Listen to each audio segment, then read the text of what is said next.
any second.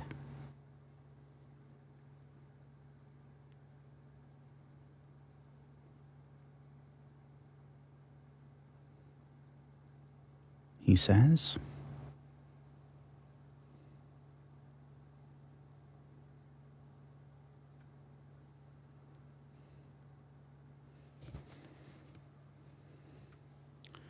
Well, I can't hear anything, which is kind of worrying.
Hello, hello, hello, friends. Very warm welcome. Hi. I recognise your name from TikTok. Thank you for always liking my TikToks. So, before I start, I have watched episode 1 of the Ed Gein show.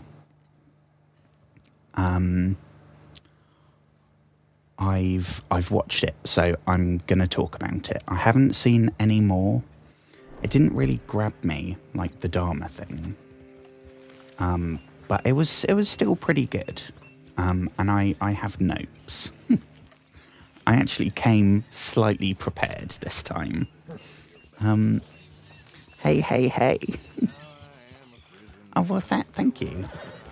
I do them for my own benefit, really, because I always go into like a daze when I'm doing this. So I don't remember afterwards, like, what we achieved, especially in a game like this, that a lot of it's just kind of wandering around and shooting rabbits and whatever, and then occasionally there's a big bit of story. So I do it mainly for me to just keep track of stuff. But I'm also human, right? So when I get a like, of course, that's going to release a little bit of dopamine. But I don't know if this is your first one you've watched. Very warm welcome. I do apologise in advance because the clips you might get the impression, because it's edited to like a minute, that I can string together some good sentences. Oh, they're all having a snooze.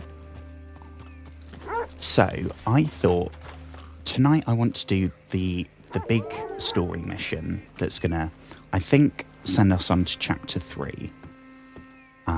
Finally some story progression. But in the meantime, I need to head back to camp. Well, can't go in there, I guess. I need to head back to camp and drop off this, I think it's an alligator skin. So while I'm doing all of this stuff, I think I'm going to talk about, looking for a special something for a special someone. Can we, a special someone, yeah, myself. You got it. All right now. Permanently increase the value of money and permanent... I guess that's better than... Oh, God, we got loads more. Twice as much alcohol before feeling negative effects. Oh, that would be nice. And double herbs. That's also good. Oh, please don't apologise. My English is not great, and I've lived here all my life. Oh. Oh, Jesus. Sorry, dude. Hang on. So I gotta head over to... Where's the map? So, the Ed Gein thing, right? It was good. I'm gonna keep watching it.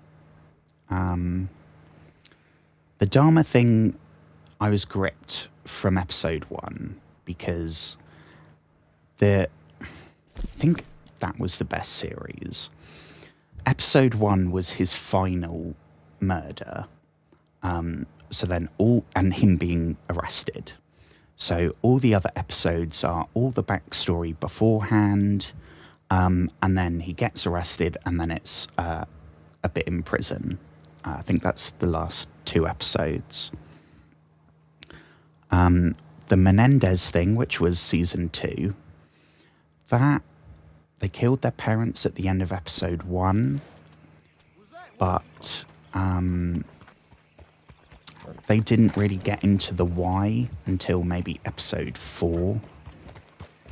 Similar to Baby Reindeer, where the story's kind of happening for 3 or so episodes, and then suddenly they hit you with some backstory, super tragic, like abuse. So you have an understanding of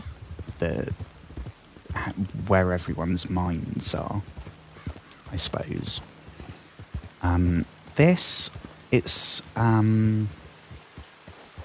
going straight chronological.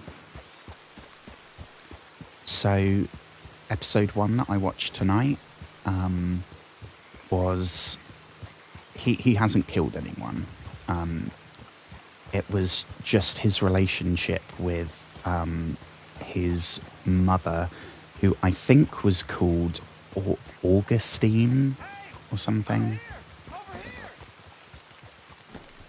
What do you want, mister? If you're trying to steal my horse, I am not going to be happy. Come on, please. I'm about done here. If I don't get these shackles off soon, I'm a goner. Please. What do we do? What do we reckon? This is crazy. Just shoot the shackles. 1 bullet, that's all. Where's the shack? Oh, on his feet. Come on. Please. Stand still. There we go. Thank God. Phew. Oh, well, I have waited to hear that noise for so long. Yeah, I bet. I wish I could give you some money, or... Well... You know, I might have something of interest. What's he gonna tell us? A fellow on the chain line jawed on about this little homestead owned by some lonely drunk. Yeah, he keeps a lot of money stacked away. Dead south of Rhodes, on the river. You sure I'm the right Interesting. person for this sort of information? I ain't saying nothing. Do with it what you will. Well, that's actually quite helpful. There'll be some easy money. But so episode 1, it was all about his relationship with his mum, his brother. So far there's been none of the horrific stuff that's in the trailer. But you can tell that it's coming, right? First of all, I had no idea that Ed Gein had, I guess, a speech issue. He's got a bit of a lisp, and he's very, very soft-spoken. Which was interesting. I didn't know that. But so the first thing, yeah. So the first thing I noted was he was incredibly repressed. It's something like the 1950s, so it's a good couple of decades earlier than Dharma and definitely Menendez. So religious repression, especially in smaller communities, would have been much more prevalent. But his mother in particular was very, very extreme in her. If anyone's either read or seen Carrie by Stephen King, the mother figure is very similar. Very manipulative, very, very controlling. But more than anything, a huge, huge source of guilt. Because he was a normal, quote unquote, a normal guy with feelings and attitudes and urges and like everyone else. But his mother would always say things like, women are sin, right? Just categorically, all women are sin. Anything that normally, if you spoke to a religious person and said, oh yeah, I've just donated $100 to charity or something, they'd probably say, oh, that's great. That's what Jesus wants you to do or something. His mother was not like that. Everything, even altruistic acts of kindness, she saw as sinful. Everything was sinful. So Ed grew up basically repressing every single thought, every feeling, everything. Which I have no doubt was a factor in his psychology, right? Where are we going? I'm getting distracted. Okay.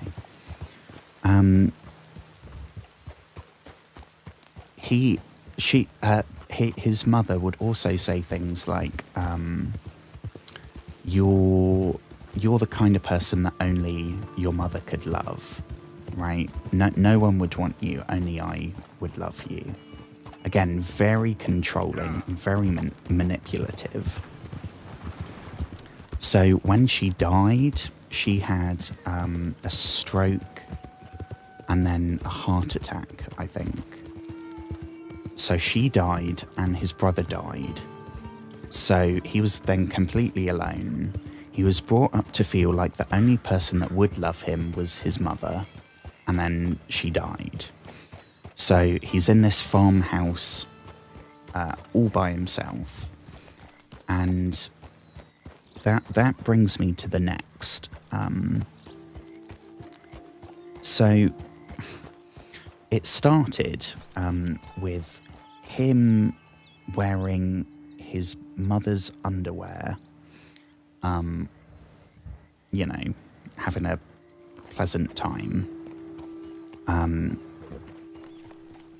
And he had a brother, which I also didn't know. He had a brother that in real life, it was never definitively said that Ed killed his brother, but his brother was found. Ed reported his brother missing and then said, oh, there's a fire. He must be in the fire. And then he was found face down in like a swamp with bruises on the back of his neck. So in real life, I think that's probably questionable, but it's not a certainty. In the show, it's treated as Ed goes up behind him and whacks him on the head. So already they're taking a bit of creative license in the storytelling, which is to be expected, I suppose. And then I wrote down, I'm sure there's more. Let me pause for this. I was trying to think of all the people, all the characters that I think Ed Gein influenced. So the one that I was talking about last night was Leatherface from Texas Chainsaw Massacre. I think that one's fairly obvious. The guy wears a mask made of skin. That's a very Ed Gein thing. And they've been open about the fact that it was heavily inspired by that. There's also Psycho, which is quite a bit older, which is Norman Bates. I was kind of blown away by the similarities. The whole Ed, after his mother died, he starts hallucinating and hearing his mother's voice. And she's not saying, "Oh, you're such a good boy."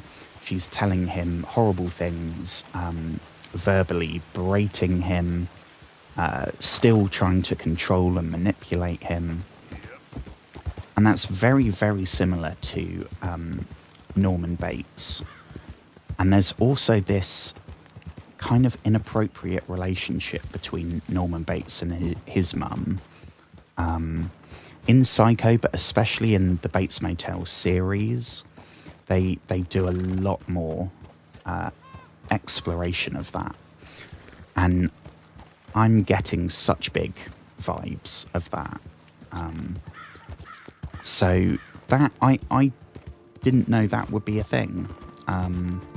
I didn't know that that's where the inspiration kind of came from. Because there's the famous scene in Psycho, right? One of the many famous scenes where Norman's talking to his mum, and then the other person looks at who he's talking to and spins the chair round, and it's a skeleton in his mother's clothes and a wig. So all this time he's been hallucinating these conversations they've overheard. All of that was very, very, very similar. Again, I don't know how much of that is factual and how much of that is for the show, because it is an entertainment show. There's also, I mentioned Hannibal Lecter when I was talking about Dharma, because there's the whole cannibalism stuff. But there was in the first Hannibal movie, and I think the second book, the killer is called Buffalo Bill, and he is a man who sees himself. It was sort of trans-related, but not really. He saw himself as a woman, but to achieve that, he was going to make, like, a suit of women. So he would wear that, and then he would feel like a woman. And the whole making a skin suit aspect, like making furniture, making clothing out of people, that's all Ed Gein. And then there's also American Horror Story. I've written down Dr. Oliver Thredson. I can't remember if that's his name or not, but he's played by Zachary Quinto in the second series. And he is a serial killer who goes by the name Bloody Face, because it's a bloody skin mask. Again, very Ed Gein. But he also has a twisted relationship with his mother. I wrote down mummy issues, but that's a vast oversimplification that becomes quite a central plot point in that series. But that was also heavily, heavily inspired, I thought. Okay, let's go back to...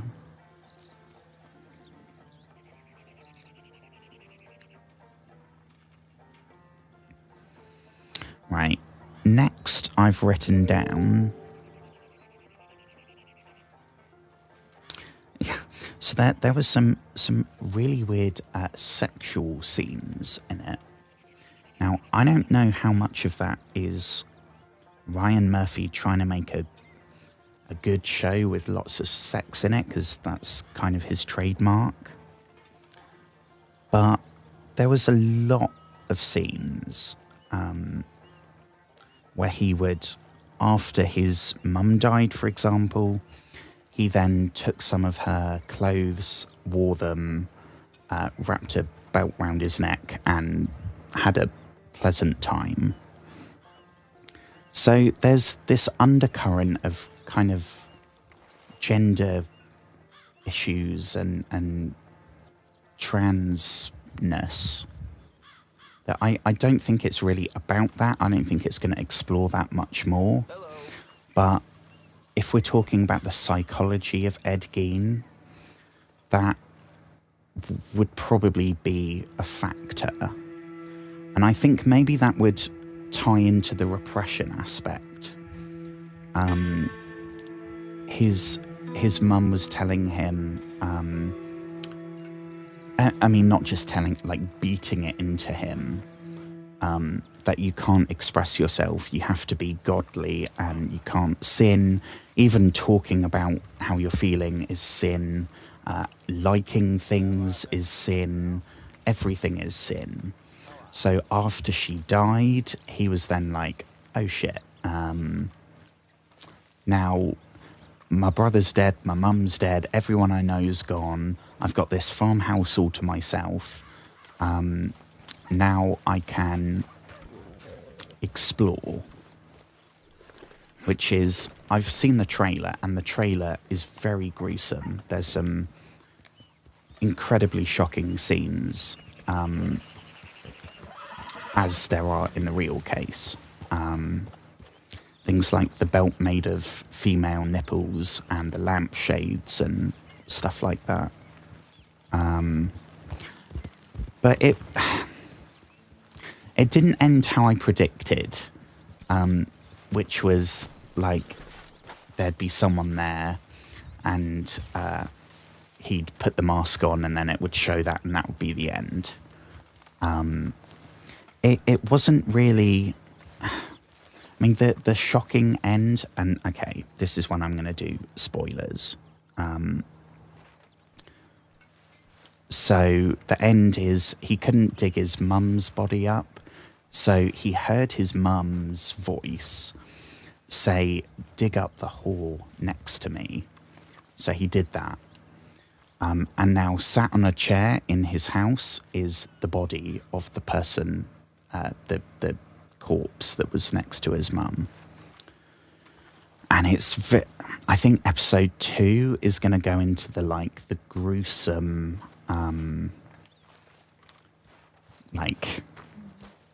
making masks and suits and stuff. And I did, to be prepared, I had a quick look on the Wikipedia. Micah's just being racist over there. What does he... That's for funds, that's for crafting. Okay, so all of that can go to the trapper. Okay.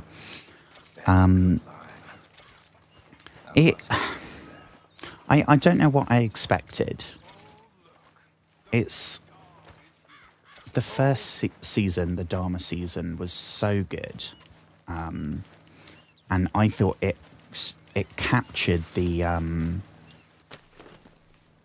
grime and the grittiness of all of his crimes really well. And I don't really feel that as much in this one. but I'm only one episode in, so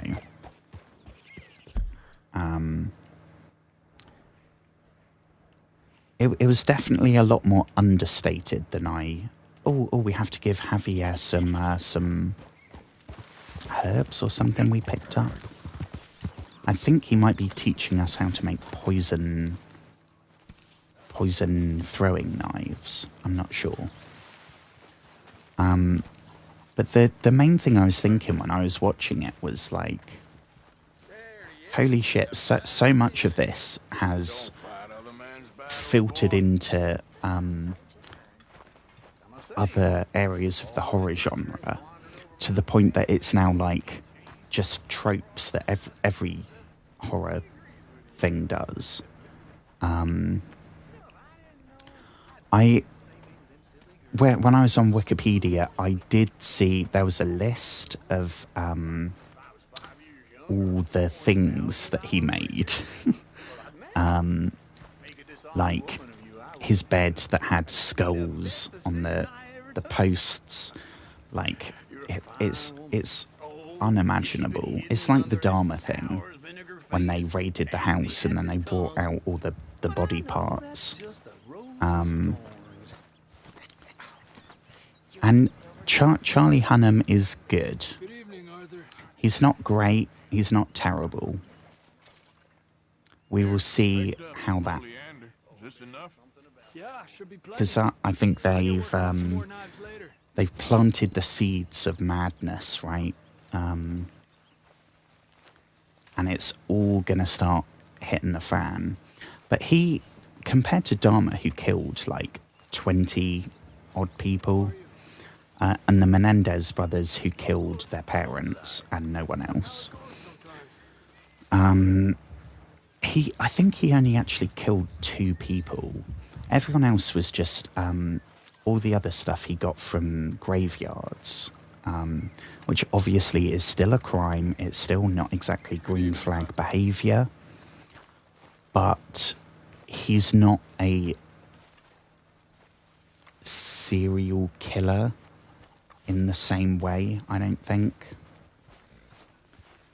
And where Dharma was kind of, if I was going to put my psychology hat on, I'd say Dharma, the factors were things like internalized homophobia, toxic masculinity, and they're probably the 2 main things, honestly. With Ed Gein and the Menendez brothers, it was just abuse. It was victimization. This, I think it's more like mental illness. Like, he's already hallucinating. He's having auditory hallucinations. His logic isn't quite adding up. So I would say we're maybe coming to psychosis territory, or schizophrenia territory. I think probably psychosis, though, if I had to guess.